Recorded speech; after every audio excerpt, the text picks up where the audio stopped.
everyone. Welcome to the Women Are Worthy Network. First of all, I'm wishing everyone a terrific Tuesday. I hope you're having a wonderful day. If you happen to be watching this on a Wednesday, I'm wishing you a wonderful Wednesday. If you're watching it on Thursday, turn around Thursday. Y'all know me Friday, Freedom Friday, Saturday, Soothing Saturday, and Sunday, Self-Care Sunday.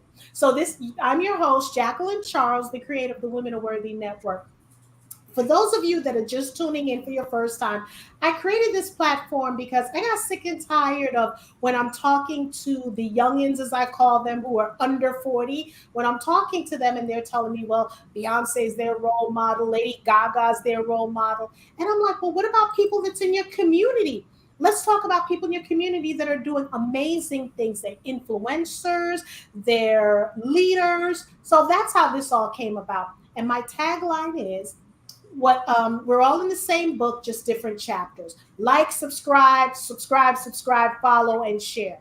So right now, I'm gonna tell y'all, I'm a fan of this chick. Okay, no disrespect when I call her chick. That's the Brooklyn coming out of me. Okay, let me tell y'all. I put super glue on my lashes. Okay, because she ain't gonna make me cry. So I want everyone. Let me introduce you to this fabulous, fabulous woman. Okay, when I say her resume and her experience is long, it's long. So let me take a sip of my coconut water. Y'all can call me unprofessional. You push. I can't hear you.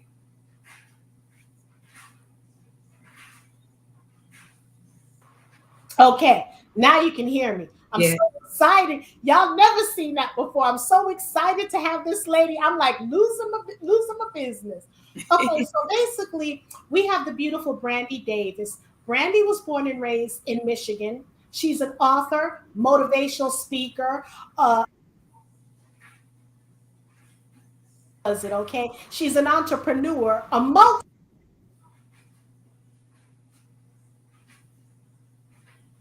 Talk about her being a speaker. She's and also prison reform. She's an activist.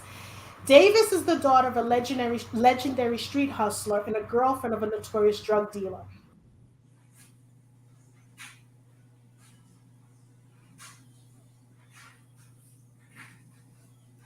You can't hear. I don't know. Why is my I don't know. It keeps muting on I'm not you. gonna touch anything right now. But yeah. So, ladies and gentlemen, I want to introduce the one and only Brandi Davis. Again, as I said, she's an author, a motivational speaker. What doesn't kill you make you stronger. When they came up with that, they talked about Brandy. So we're not gonna go through your whole resume. We're gonna have you talk about it because you're just when I spoke with you on the phone, I felt like you're my sister. So you need to go ahead and tell your other sisters you got another sister, okay? You I got was chocolate baby over here, okay? okay. Okay. So without further ado, Brandy, tell us who is Brandi Davis? Well, Brandi Davis. I'm gonna give you the current Brandi Okay. Davis right Mhm. now. Brandi Davis is currently I'm working on my nonprofit that I have. It's called Free Pretty Girls Inc.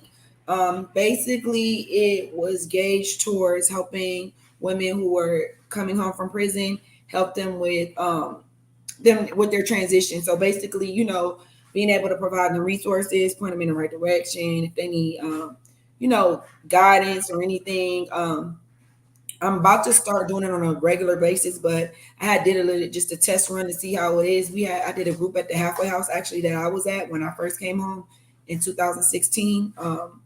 And I went back to where I was from, and I had a group session and I spoke with the girls about a lot of things because I wanted to see the things that they're faced with now and what they're struggling with now in today's society versus the things that I had to struggle with in 2016 coming home.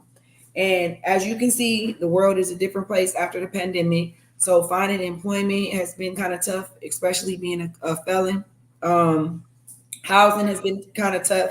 Georgia is not a felon friendly state. So if you're a felon, even if you're doing the right thing, even if your credit is good, even if you have a good paying job, if you're trying to get into a nice apartment or rent from a nice subdivision, more than likely you being a felon, you're gonna get denied. So it's a lot of things that women face transitioning home from prison. And I wanted to get the gist of how I can help, make that journey they transition a little easier. Currently, No, no, currently no. Go ahead. Go ahead. Mm-mm. currently right now, I'm working with the youth. I do a girls mentorship program every Wednesday at Hayfield Charter Career Academy. I have a group between 10 to 15 girls, and I like to provide an environment where they feel comfortable coming to me and talking to me about things that they possibly don't feel comfortable talking about with their parents. So when I first started my group, when you in school and the principal had picked out, specific girls that he wanted me to mentor. So the first day that they were coming in, they looking like, what we in here for? Like, they had a little, what we here for, whatever, whatever. So I had BET, I did a documentary on my life called American Gangster Trap Queens. I actually did season 2, episode 2. And I was like, okay, like I was thinking like, okay, I know how kids are. I know how this youth is. If somebody feel like somebody's trying to talk to them about something and they don't feel like they come from where they come from, or a person actually can't relate to what they go through on a day-to-day basis, I already knew I wasn't gonna have their attention. So we watched my episode of American Gangster Tramp Queens together. I didn't say nothing. I was just like, okay, I'm not here. It's not schoolwork. The principal chose you girls to come work with me. But instead of me sitting here telling you about myself, I'm just gonna let you watch my documentary, and you can, take from what you want from there, and we can go from there.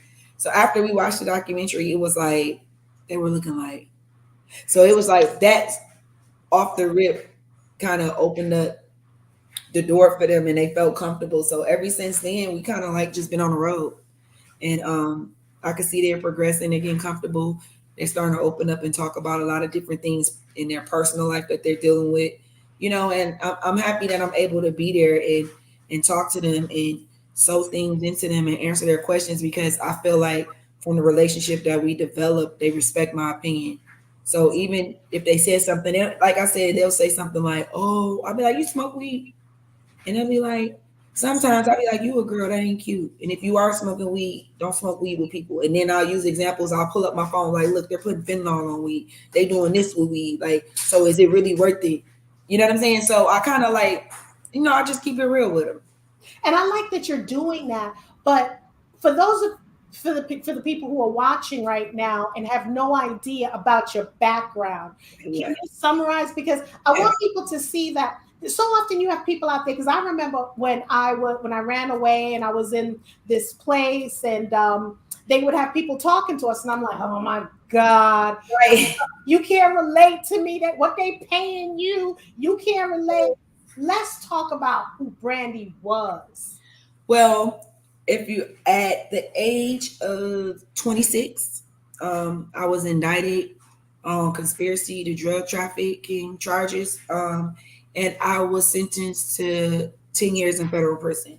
When I went to prison, I was 26, maybe just turning 27, and I have one son, and he was just turning 3. So when I left, he was 3. When I came home, he was about to celebrate his 11th birthday in a few months. So for me, as a young adult, um, who was incarcerated and had a significant amount of my life taken away for making poor decisions. In the lifestyle that I grew up in, my dad, he was in the streets, so he provided a certain type of lifestyle for my family. Like, but for me, that was my norm because that's how I grew up and that's all I knew. So coming up in my era, in my generation, like my dad bought us everything. Like, so living in a big house with an in-ground pool, my mama driving Mercedes, did it, all of that is normal for me. So as I got older and started growing into a teenager and start being attractive to men, those were the type of men that I was attracted to, that were men like my father, or men I felt that could provide me with the same things that my father provided me with. So who else, if would be able to keep up with that type of lifestyle? So I started messing with street guys. All my life I dated street guys. Those was just the type of guys that I interacted with. And I met my son's father when I was attending college in Atlanta. and he was a drug dealer. He was part of the organization BMF. You know, people that would know, but it was a big thing down here. A drug crew that they said was big time drug dealers named BMF, and he was a part of that organization. But he never involved me in that part of his life. So yeah, I was there for the fun, the gifts, the partying, but I never was around what he did to make his money.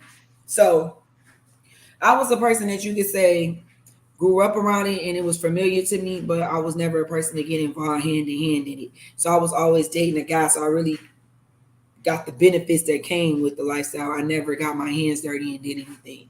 Um, my son father, when I was 3 months pregnant, he ended up he ended up getting indicted before I was pregnant in September of 2004, and he ended up going on a run. He didn't turn himself in. Like they never physically caught him. So when he got word that they was looking for him, he just never turned himself in. So during that time and period, I got pregnant with my son, and when I was 3 months pregnant with my son, the feds raided my house and they arrested him for those. He had drug conspiracy charges too, and he eventually ended up getting sentenced to 19 and a half years in prison for drug charges. Um, he had went to prison. Well, he got arrested May 11th, 2005, and September the 6th, 2000, and which is actually today. That's crazy. Or was it the 9th? In September 9th, that's what it was, 2006. He ended up passing away in prison due to complications with his asthma. So he was having problems breathing. He ended up passing away after over a little over a year, like 18 months or something after being incarcerated. So at that time, my son was 9 months when his father passed. Just going through that whole ordeal with him getting indicted, from him being on the run to me finding out I'm pregnant, to me having my baby, he ended up passing away before my baby turned 1. It kind of was like, it was a lot, like things that happened to me back to back. So I kind of had a difficult time How did going. you cope? How did you cope with that? I, I don't know. It's worse. I can't really explain. I know from just me experiencing the loss of my mother, when people actually really say when things go wrong or when you run into traumatic situations, you don't know where you get the strength from. So for me, it was just like so much stuff was happening back to back. It's like I really couldn't even catch up. So I indulged a lot. Like my mom had to get me in check because like when he passed away, I was kind of like depressed a little bit.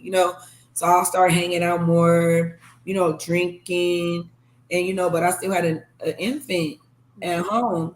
So it took my mom let me go through my little moment for a minute, but when she seen that, like, nah, you gotta get yourself together, she had pulled me to the side, like, look, you got a baby, like, I know what you're going through, but you gotta be there for your son, like, go through what you're going through, but you gotta figure out how to get better, like, you got support. So she kind of snatched me out of that depression mode that I was in, and after that, things start getting on the up and up. Me transitioning to being a mother, me used to being a single mother, full time mother, and Wait, Brandy, I'm gonna stop you right here because let me tell you something. This is what you do, and I've noticed it.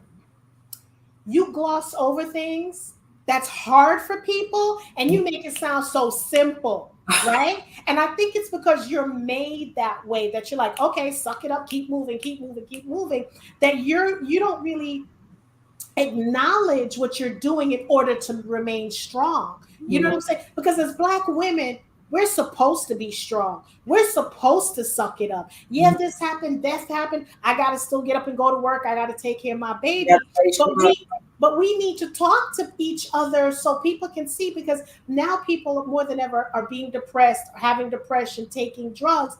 And this is what we got to go, because you were in jail so you were sentenced to 10 years, I did 7.5. right? 7.5. Wait a minute. I think I read something.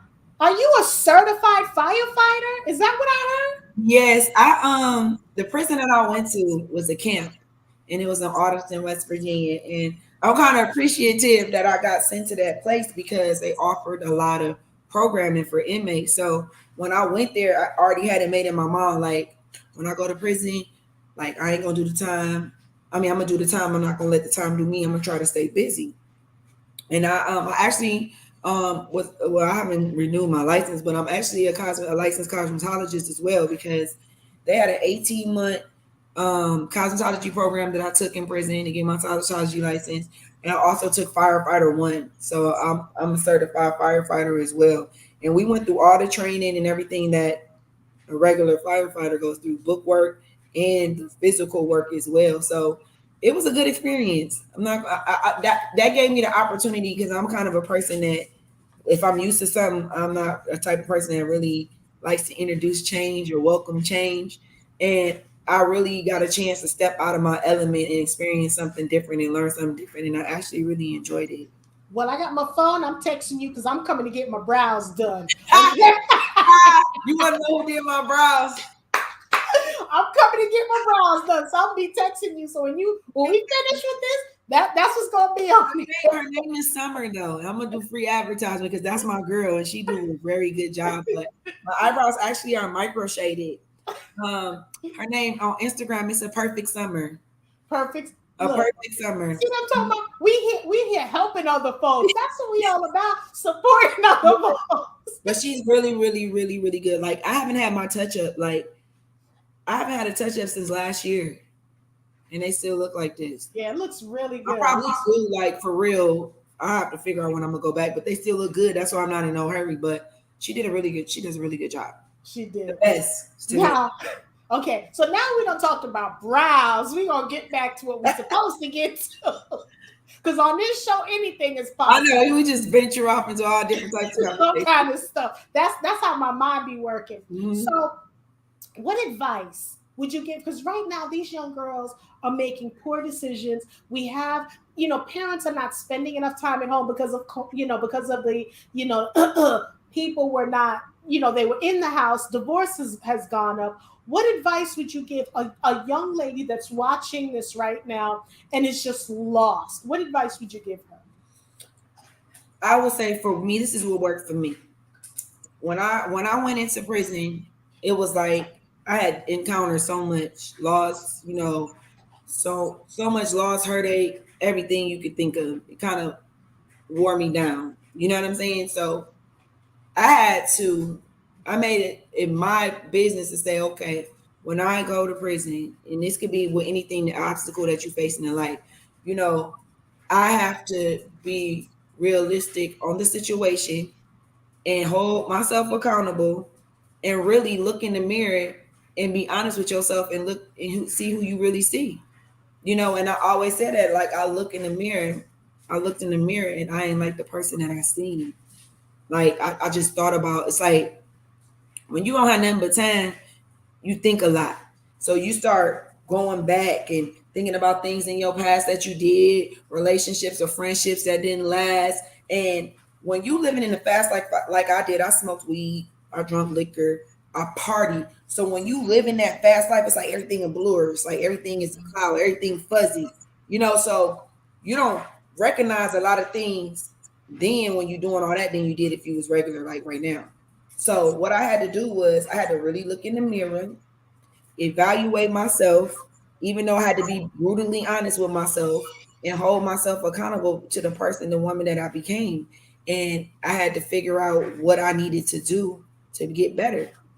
So I cut a lot of people out of my life, which was easy because I was in prison anyway. So I cut a lot of people out of my life. I started surrounding myself around different people.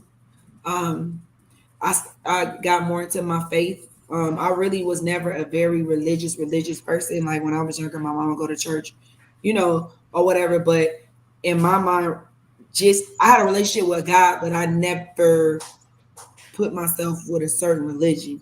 But when I was in prison, I had met a really good Muslim sister, and she she she helped me learn about Islam. And for me digging deeper into my faith, it brought me a sense of peace. A lot of things that I was battling with, I was able to let go. I learned that I was a person that held on to a lot of things.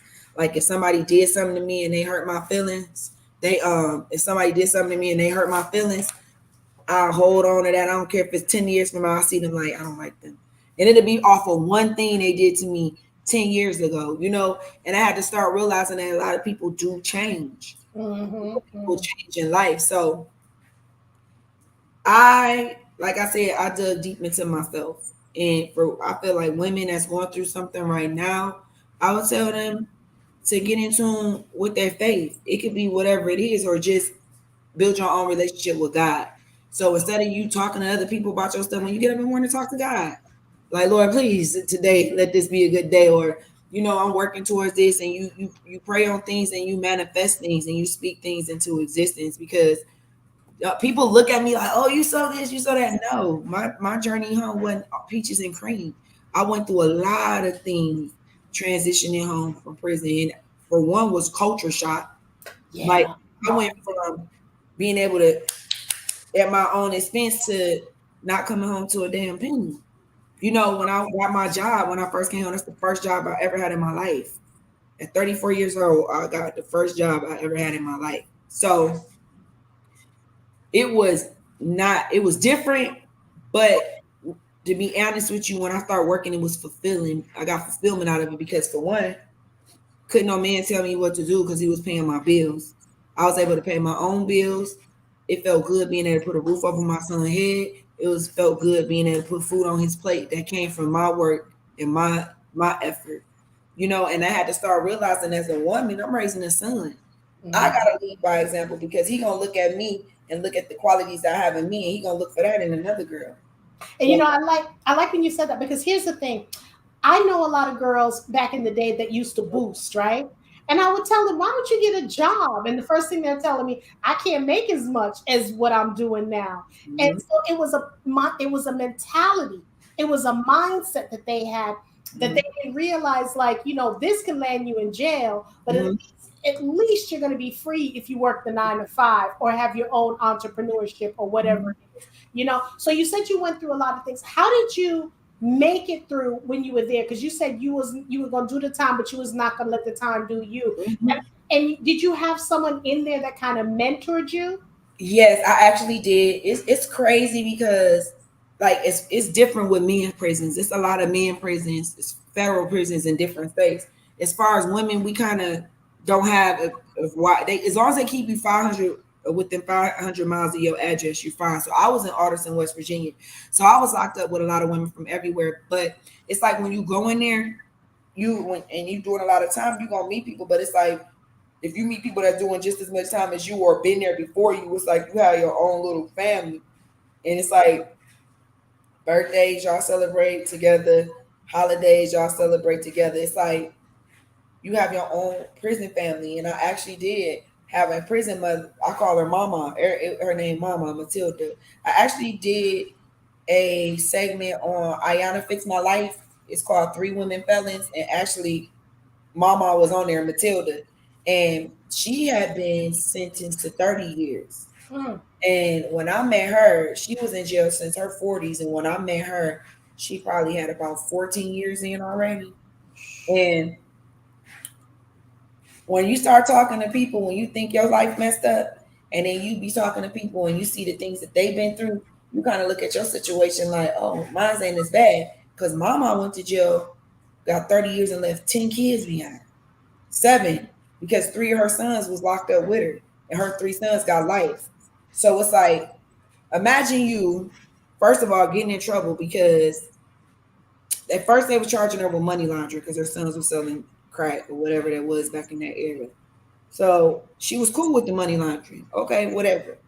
But when she wouldn't testify against her sons, they basically said, screw you. And they made her go to trial with the same charges that they were charging her sons. Mm. And when it's like, you gonna testify? She's like, heck, I'm not getting them damn stand and testify on my babies. Like, y'all want me to testify on my babies and get them time in prison? She couldn't do it. She's like, so I'm just gonna go to trial. And she ended up getting 30 years. They ended up getting life. Her youngest that went to prison that got life, he went when he was 18. And the other one was Mm. like early 20s. But I say that to say this. When I heard her story and everything that she went through, and she could still walk around that prison with a smile on her face and love and nurture young girls like me that came in there, I just had so much admiration and respect for her. Because it's like, but at the same time, I feel like her leaving them kids behind, nurturing and caring for us was therapeutic to her because she was missing her kids. So it was like she cooked on Sundays. It's crazy how people don't understand. We cooked in the microwaves, but like she cooked on Sundays. She knew how to make macaroni and cheese in the microwave. She made like chicken patties, like she made cakes. You know what I'm saying? So it's like every Sunday she'd get up and she cooked for us. You know what I'm saying? Like her children, y'all were her Yeah, children. like, what y'all want to eat? It'll be gonna what y'all want me to get from Stones, so I'm gonna cook for y'all on Sunday. And to me, it was like that life became my norm for a while. That was my family. You know what I'm saying? My friends that I have in there, we still friends now. Like I met lifelong friends during my incarceration in prison, and they all went through something different. And that's why I say I take a little piece from everybody, and you look at situations like, yeah, my situation bad, but it could have been worse. You know Mm-hmm. what I'm saying? And we kind of like came together, and that's we would support for one another. You So know, what did you do? You left your son, you had to go away. How Mhm. did you deal with being, apart from your son? That was the toughest thing for me throughout my whole situation. If I didn't have no kid, I would have went to prison. Like it is what it is. But me having my son, that was the toughest thing because you got to think about it. 3 years old is young. Like I really didn't get a lot of time with him. Like I never seen him go to preschool. I never seen him go to kindergarten. I never seen him play his first football game. I never seen him learn how to ride a bike. I never was there when he lost his first tooth. So it's like I missed out on so much. And for a while, I beat myself up about it. Like I didn't show it, but I beat myself up about it. And I think I did that to make me feel like I deserve to feel bad because I left my son. And I don't know, it might have been a little mind thing, you know what I'm saying? But I like held on to that. And that was my motivation and want to do better. You know what I'm saying? So Mm-hmm. it was difficult, but thanks to my mom and my sisters, it wasn't that difficult because they took turns with bringing my son to come see me, even if I was in West Virginia. Like every birthday, they used to do Christmas stuff at the prison for the kids. Like if my mama couldn't take them, my sisters would bring them, or my sister bring them, or somebody ride with my sister. So I kind of was blessed to have a strong support system when it came to my son because they were able to keep our relationship and our bond strong. Which is good. So here's the thing. You go, you were busy with all that, all that dough. You come back out. How did you get acclimated into, okay, I can't buy Prada, I can't buy this now. I have to live, I don't want to use the word normal. I have to live Yeah, a different life. it didn't bother me. I was just so happy to have my freedom and be able to come home. Like, even if I have the money now to buy the stuff, I think twice before I buy it because that material things it doesn't bring me the pleasure or fulfillment that it used to because I kind of grew past that. Like when you had everything, and when I think back to all the money I wasted on BS and how I could have invested money and still had some or bought some properties with the money I had to leave my son something, it just was like I gotta just make wiser choices. So for me, that didn't bother me too much. And you got to think about it too. Like me and my father, we were co-defendants in my federal case, and my father went to prison too. And my father got sick in prison, but my mom and them was hiding it from me. He when we got sentenced, I didn't know he was in the early stages of dementia. So when I was in prison, my daddy was getting sick, but really wasn't nobody telling me. So eventually when it got to the point where he was so bad that they let him get compassionate release and come home. So the compassionate release in federal prison is when you have a debilitating disease that progressively gets worse and there's no way it's going to get better. They act like they doing it for the family, but really they doing it because they don't want to spend no money on people medical. They gonna just basically, it might sound harsh, but it's a harsh reality. They dump you on your loved ones so they could take on that responsibility of taking care of you, on their own. Which I'm happy they did because I wasn't there, but my mom and my sisters was there, and I'm glad that my daddy wasn't in the prison when he died. He was in the comforts of his own home, surrounded by his loved ones, And actually, I was on. It's just crazy how things work, and maybe that's why when I go through life, like you said, how do I deal with certain things? Because it's like, what's the word I want to use? It's like I can't. It's like I can't explain it. Like things that just happen. Like I don't know, and you be like, well, how did it happen like this? But it just happened so perfectly. It's like it was meant to happen. So, like how we talking on here at my prison, we ran a pilot program for video visits. So, like, I could talk to my family for 25 minutes. We got to pay for it, but we get to talk 25 minutes with our family on like a little Zoom or Skype call.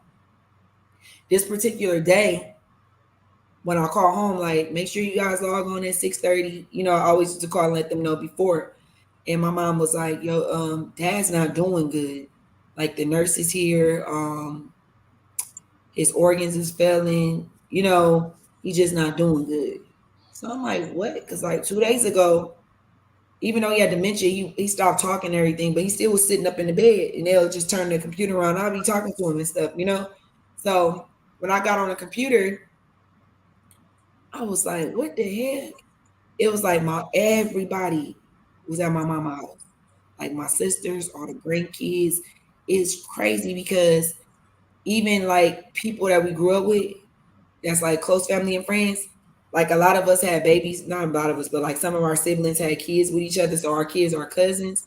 But it's like even my childhood friend and their kids was there that like grew up with us, and everybody that was significant, you more so could say, was there, and it just ended up being on that day. Like one was bringing his son to Clark to register him, you know, get him ready for school, but it all happened on that day. And when I was there, I'm like, dang, like, everybody's there, you know.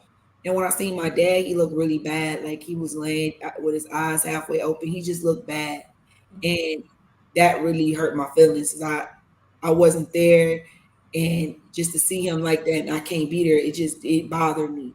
And you know, I was crying a lot, and I was just talking to him, and like 8 minutes into our visit, he died. Like I watched my daddy take his last breaths like this, like sitting here on a computer screen when my whole family is there, and I watched my daddy last breath. On top of he died 8 minutes into my visits, which means I dang near still had 20 minutes left with him laying in the bed. You know what I'm saying? Like, Mhm, and mhm. I look at it like people like, how can you do that? Or people look at it from different angles. People be like, oh my God, that's so bad. Like, how can you do that? That's hard. But at the same time, that was my blessing. Mhm. Like I wasn't physically there, but I was there. And I feel like he waited for me. And me feeling like my daddy waited for me, because when I was talking to him, mind you, my dad had dementia. When I started talking to him and crying, I was talking to him, tears just started coming down his eyes, you know, and then he took his last breath. So for me, that brought me peace because I was there. Like he waited for every last one of his kids to be present before he left this earth. So I hate that about my dad passing, but at the same time, I was happy I was able to share that moment with my family. You have lived an amazing life and you're still young, okay? You're young, you're beautiful, you have a beautiful spirit. That's what I love about you. You have a beautiful spirit. Thank you. What's next for Brandy? Because you're out here, you're talking about prison reform, you're talking about you're an advocate. You want people to see that look. What doesn't kill you make you stronger. We're all in the same book, just different chapters. Yada yada yada. Mhm. What's next on the horizon for you? Well, right now, my whole goal is I'm just trying to put all my time and effort into my nonprofit. I feel like I've been through so much in life, and I feel like now it's time for me to live in my purpose. And I feel like a lot of times in life, we just go through life every day not knowing what our purpose is, and you not getting no fulfillment, no enjoyment really out of your day. It's a lot of people who go to work that be like, I hate this job. I don't know. I want to go to this damn job. And when they at work, they disgruntled. And it's like, I can't wait to go to work. It's like, life is short. I don't want to live my life like that. So I prayed about it, and I'm like, I was working a job when I first came home, and I was working a lot of hours because I was trying to build the foundation for me and my son. And it was like I was working 6 days a week. I work every Saturday. Like I missed some of it, like school stuff. My mom used to have to pick him up. Like I couldn't go to practice all the time. My mom used to help me with that. And it's like I said, I have to find my purpose and I have to find fulfillment. And I feel like, yeah, I need money, But God, I pray that God does something for me so I wouldn't work so hard, because I feel like anybody who's deserving of my time is my son. So I feel like he should get every second that he wants from me, because I owe him that. He deserved that for all the time that he lost from being with me. So I just, I know what my passion was. It was helping young girls, because I look at social media, I pay attention to what's going on in our communities, and I feel like our girls don't have role models no more. Like when we was growing up, what everybody used to say, when I grow up, I want to be a nurse. When I grow up, I want to be a doctor. When I grow up, I want to be a lawyer. Now when you hear girls talk, they be like, I want to be an influencer. I want to be a YouTuber. I want to be, no, man. Like we need more doctors, lawyers, shoot, politicians. Like we need so much more of that in our community. And it's like they have no role models. The people they look up to is not going to take them to the places that they really need to be in life, because Woo! it's a fake reality. You speak in my language, you speak in my tongue, because this is what that's why I created this platform. Mm-hmm. Because once you praise him and you know your purpose, it's going to meet. People nowadays are working, as you said, jobs they cannot stand. They're around people they cannot stand. Yeah. You have to start, I'm telling you, if y'all not taking anything away from this, start living your purpose. Tomorrow's not promised. We saw what happened with these epidemics. We have another one coming. You know, you got to start doing better, whether it's taking better care of yourself, whether it's eating right, exercising, getting rid of that ball and chain, whether it's a man or a woman, whatever you want to call them, get rid of them. If it's your kids, I'm not saying to get rid of your kids, but you need to figure out. You need your I YouTube. You got to have your me time. You have to do that self-care. So often, surround yourself. What I chose to do is, because my family and I, they crazy. Mm-hmm. So I chose to extract myself from them, and I created my own. No, let me say this correctly. My relatives are crazy. I extracted myself from my relatives and I created a family. Mm-hmm. So I found friends and people who are family to me, because when you're toxic, I don't need toxic energy around me. I'm an empath and I need positive people around me. And I try to live, I'm not perfect. I try to live my better Jackie today than I was yesterday, because ain't nothing gonna stop me. I know I got God's glow. I know I got my purpose, and I know it's happening. So I choose not to be around people who are negative. But I try to, because I talk to people who are like, oh my God, I gotta go to work tomorrow. Yeah. Oh my God, it's getting on. Well, why are you working? Because that paycheck. So what you're doing is you have that. Bob Marley made this song. And in the word mental, when it talks about mental slavery, you are a mental slave, because everyone has a purpose. Not everyone is meant to be an entrepreneur. Not everyone is meant to be an employee. You know, it could be vice, but you got to do what you love. You got to find out whether it's sewing. I don't care. Take this time. If you're on this live and you're watching it, you hate your job, you hate your life, you hate your husband, you hate your children. I can't help you with your children. But I can help you with, go seek therapy. Find people you could talk to. If you're in a dead-end relationship, and or you can't surround yourself, first of all, you can't surround yourself with everybody whose marriage is bad that's going to give you advice. You can't surround yourself with someone who's not, or even watch a platform where someone's doling out these relationship advice and ain't in no damn relationship, okay? These relationship experts, okay?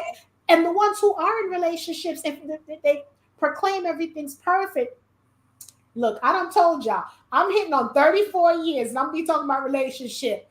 It ain't perfect. Being married to me. My mom and daddy was together my whole life, and I seen them go through a lot of ups and downs. You go through ups and downs, but the thing is, you have to still be in the same book, because you can be on different chapters sometimes, but as long as you're in the same book and you can come back, that's all that matters, because I'm sick of it. I'm just so sick of what's going on. Watching social media and finding these influencers or these Instagram women and stuff, it's all a facade. We all go through it. And I just want my brothers and sisters to make sure that, you know, you find someone. You know, when I hear these young kids, because I mentor young kids, and, oh, I want to be in the NBA or WNBA and I want to be this. Wait a minute. Why don't you think about being an accountant? Why don't you think about owning the WNBA? That's where the money is, Yep. because the percentage is low for you to, or NBA for you to become, one of the top tier people. So learn along the way. I'm not saying to defer your dreams. Right. Don't give up on your dreams, but always think of a backup plan. Yes, think of it. And not only that,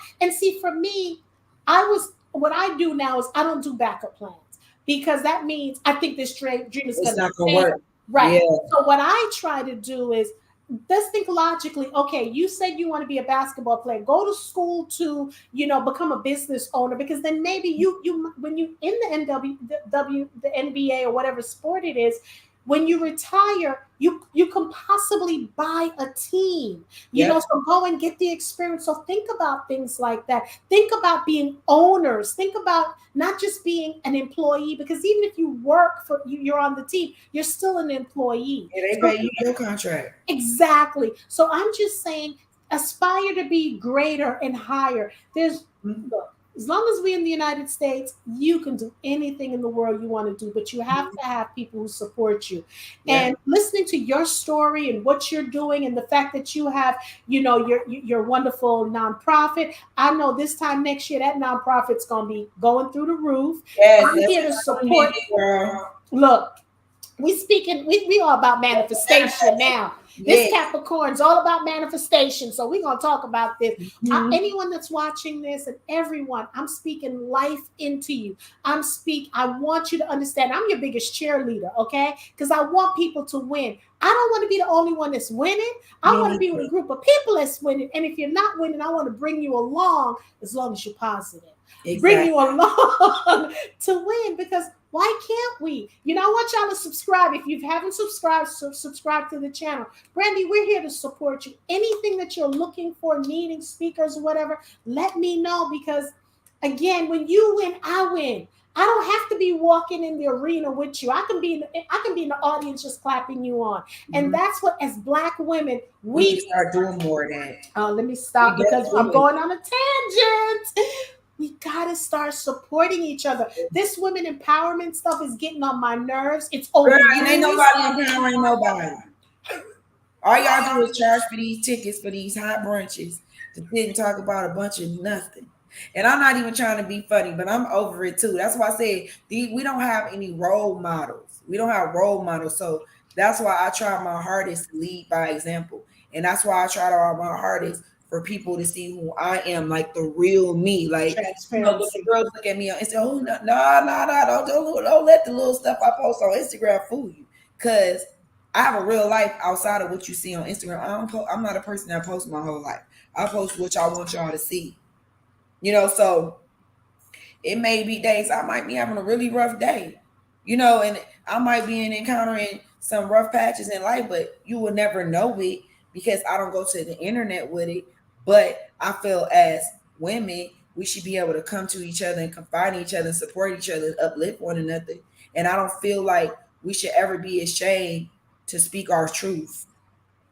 You Okay. know, but Like, But Brandy, I don't want to. This is what I want to say too, and you can agree or disagree. There are some people that don't even have a village, so they use social media as their therapy session. right, You know right, what I'm saying? And right. that's when we need to either reach out or just pray that they find that kind of Mhm. peace.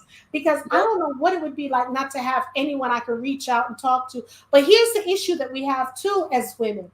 When you're strong, people think you don't need no help. Girl, Am yes. I preaching it? Am I preaching it? Saying it because people always tell me you so strong. Yeah, I don't got no choice but to be strong. It's me. I gotta be strong for my kids. So at the end of the day, I can't be weak. Then who he gonna lean on? And it's like a lot of times we wear so many hats and we endure so much, but we still gotta walk around with a smile on our face. People don't understand what some women are carrying on our shoulders. Not me anymore. I hold everything on my shoulders. I took the W off my chest. I took the S off my chest. I'm not frying the bacon, going into the field, frying the bacon, cooking it up, and then making him feel like a man. I ain't doing all that no more. I'm not multitasking anymore. I am trying to be, I'm focusing, because I want to do one thing at a time. But in today's society, if you multitask, you hear, well, I'm multitasking. Yeah, I you don't, hustler, you this, you that. No, focus on no. one thing. And I told somebody just reached out to me today, and they was asking me to do something. I was like, well, right now that's not what I'm focused on. I said it had to do with my nonprofit. I said I had to separate it. Like I couldn't do the girls at the halfway house right this instance while I'm trying to build my mentorship program at the school. So right now I feel like those girls need me. They was receptive for me, so I'm gonna put my all into the girls. And once I got that situated, then I'm gonna move on to the next thing. See, a lot of people we overwhelm ourselves without even doing it. And then you be so tired, you be so wore out, you can't think straight. Oh, you got this to do, I got that to do. Like that's still not living in your purpose neither. You know what I'm saying? If you can't handle all your business and do it with a sense of a peaceful mind, that means you're doing too much. You shouldn't feel flustered when you're doing something that you love. Exactly, because that's why you decide to you walk it in your purpose. And again, your purpose should be something you love to do, and you don't even have to get paid for it. Of course, you want to get paid for it, but if you do what you love, and I've heard Oprah say this, and it's so true: if you do what you love, the money will come. It If will. you do what you love, so you have to find out what your purpose is. And even when you're, people are working 9 to 5, when they retire, they're bored because they didn't develop a hobby. They didn't have Nope. a hobby. They had a You know? certain schedule. It was just the same thing every day. Exactly. So that's why it's important to me as women that I try to come, not try, transparency, because look, I ain't got time to be doing all that other stuff. Mhm. This is me. I talk about my history in sex trafficking and all that kind of stuff. And, a lot of things that I've gone through, but it's that it didn't break me. You know what I'm saying? If anything, it made me. I'm not embarrassed about anything that I've gone through because it made me who I am, because I was a sister girl that didn't like women at all. Y'all with vaginas couldn't stand y'all. Okay, I preferred to I hang was around. kind of like I kind of like that. I always had a lot of male friends But because then I realize now that I'm loving sisterhood. I'm learning to be more feminine because I still have that testosterone zone a I little do bit. too a little bit. I do too a little bit. I do. I do. So let me Very, ask you a very, question. yeah, strong minded. Let me ask you a question.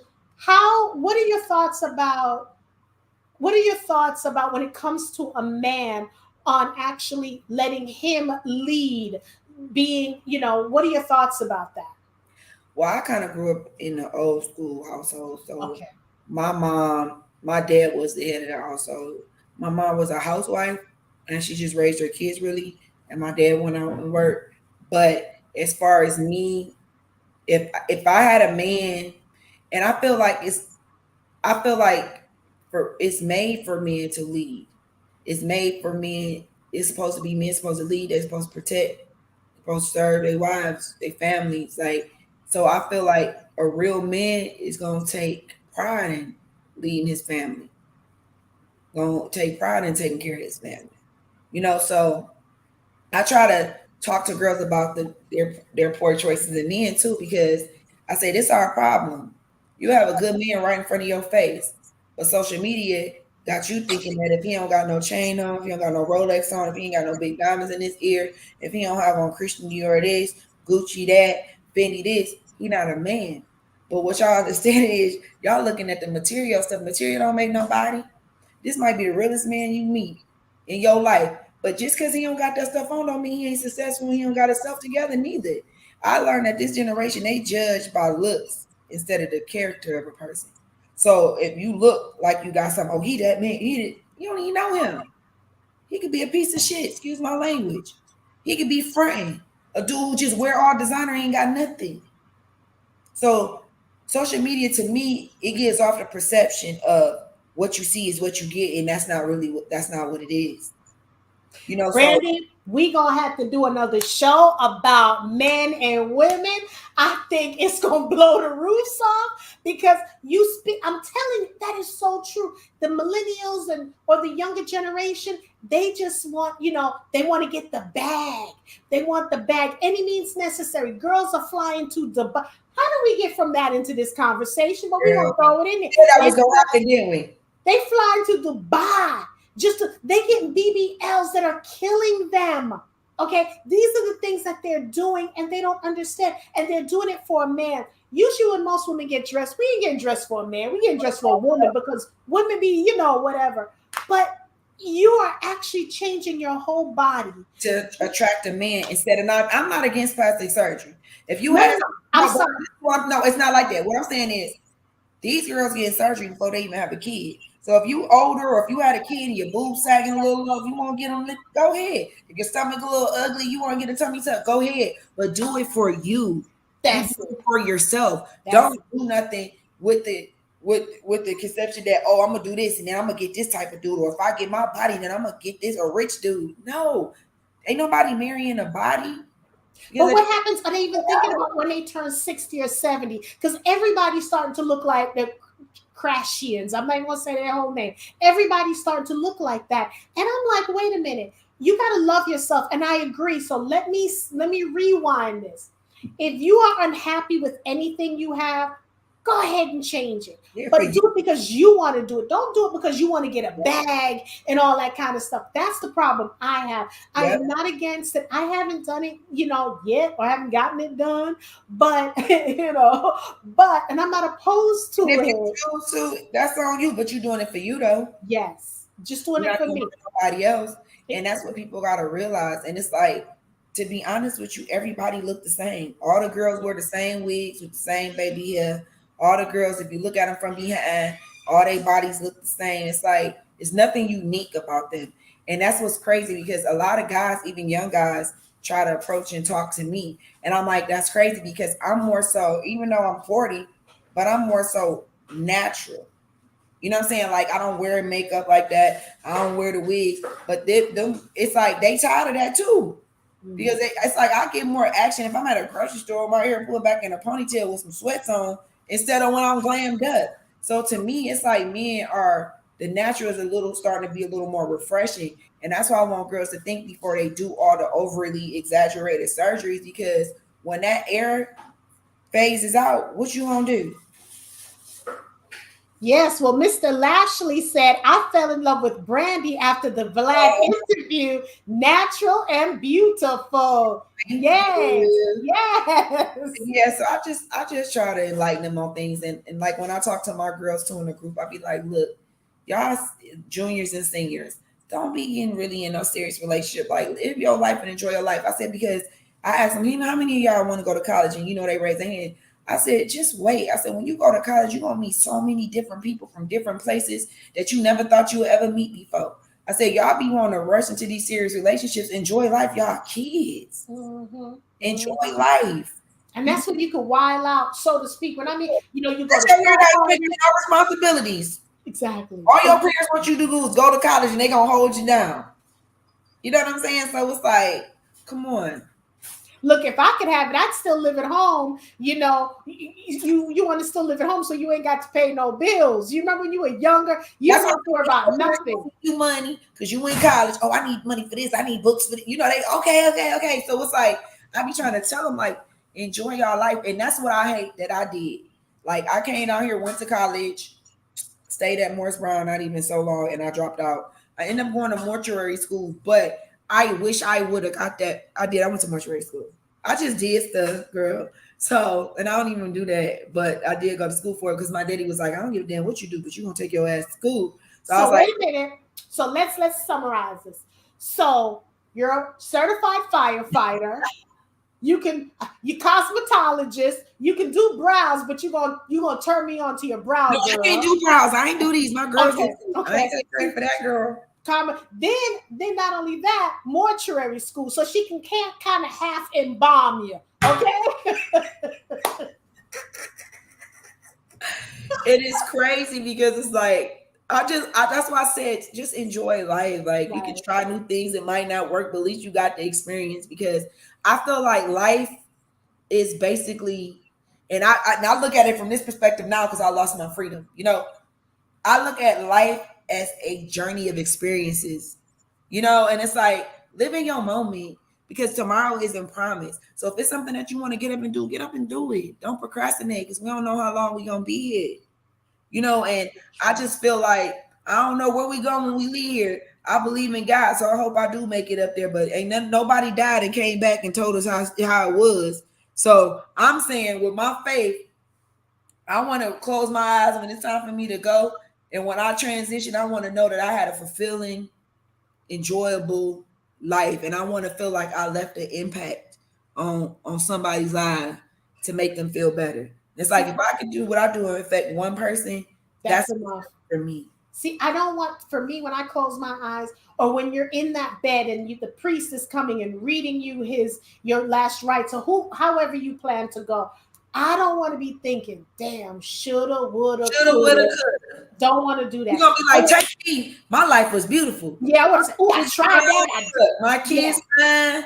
Like I'm ready to go. You know, you want to do that. Even as a parent, you want to be able to do that and know your family okay. And that's another thing that's wrong with a Black community.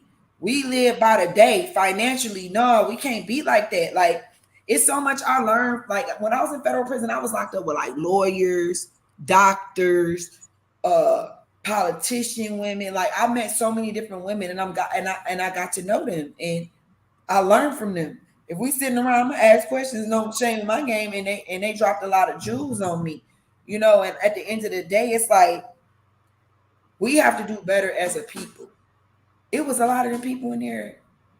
It's like they do stuff different. Like when they have a kid, you put money in some type of account that's making money. So when they 20 years old, they ain't accumulated X amount of money. So when it's time for them to go to college, the money they put in the account when they was born, when they go to college, they straight. Mm-hmm.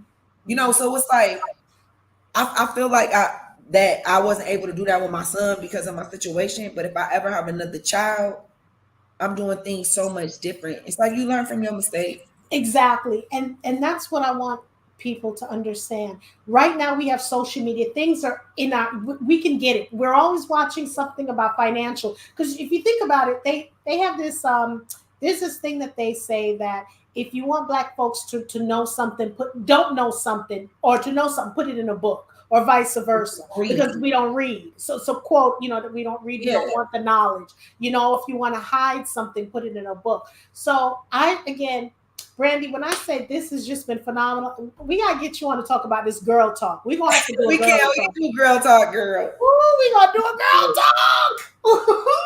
It's gonna be good. So I want to thank everyone for tuning in to the Women Are Worthy Network. We had the one and only Brandi Davis. When I said she was totally transparent, she was transparent. It's a pleasure for me to have you. Thank you for sharing your experiences. Don't forget, guys, to like, subscribe, comment, share. I know by Friday we're gonna hit over 1,000. I know that. So I want to thank everyone, and again, share the platform. And again, Brandy, you are phenomenal. Thank you. Namaste. Hey, you send me that young lady who did. I know she. No, I'm gonna send you. I'm gonna send you. It's a perfect summer on Instagram, but okay, I'm gonna find it. She told me you did your eyebrows. I'm gonna hurt you. She did a good job. She did. My eyebrows on fleek. She did. Okay, all right. Stop bragging. I got to put a little bag so you can't see mine. They try to cover yours up, right? But because I had someone threading it, and she threaded so much that it was gone. So I got but you know what messed us up? When we was coming up, thin eyebrows was in. Yep. Everybody had a little pencil line. Yep. I'll be looking at pictures like, like what was I thinking? Them little pencil lines where we used to wax and tweeze so much is we had no eyebrows left. So I had to do something, and I got a big head. So bye everyone. Brandy, stay on for a second. So bye everyone. Thank you for tuning in. Tune in next week.